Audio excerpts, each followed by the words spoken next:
දකුණු ඇමරිකාව කියන්නේ විවිධ මසුන් සඳහා නිජබිමක්. ඉතින් ඔබට මේ පසුබිමේ දකින්න පුළුවන් වෙන්නේ තවත් එවන් මත්ස්‍ය විශේෂයක්.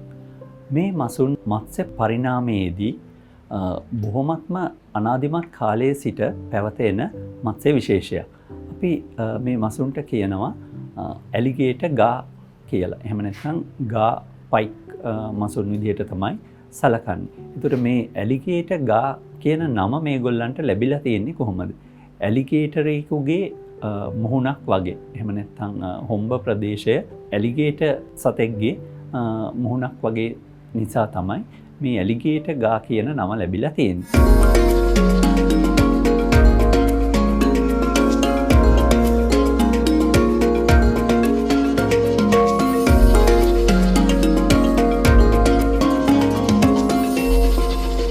මසුන් සාමාන්‍යයෙන් සෙන්ටිමීටර් 200ක් 300ක් පමණ දිගින් වර්ධනය වෙනවා.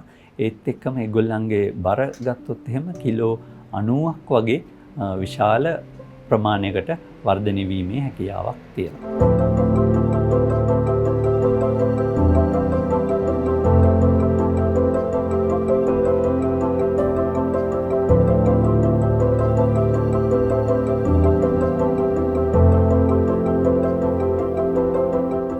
පරිණාමිකව ගත්තාම මේගොල්ලන් අනිත් මත්ස්‍ය විශේෂවලට වඩා තරමක් වෙනස් ස්වභාවයක් පෙන්වනවා. මේගොල්ලන්ගේ වරල් පිහිටලා තියෙන ස්වභාවයත් දැනට ජීවත් වෙන අනෙකුත් අත්සික මසුන් සහ කාටිලේජ් මසුන් වලට වඩා වෙනස් රූපයක් තමයි දකින්න තියෙන්නේ.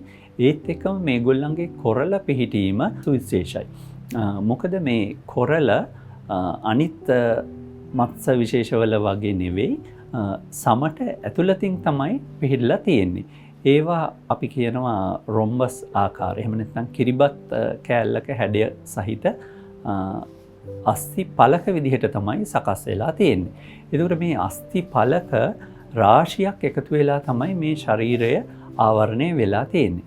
ඒකට මේ අස්ථි පලක ඊටමත් දැඩි. එතකොට මේගොල්ලන්ට අවශ්‍ය ශක්තිය බාහිරව සිදුවන වෙනත් අනතුරු වලින් වළක්වා ගැනීමටත් මේ අස්ථි පලක බොහොමයක් උදව් වෙනවා. ඉතින් මේගොල්ලන් සාමාන්‍යයෙන් අනිත් මසුන්ට වඩා ඊටමත් ශක්තිමත් දීර්ඝ කාලයක් ජීවත් වීමේ හැකියාව තියෙනවා.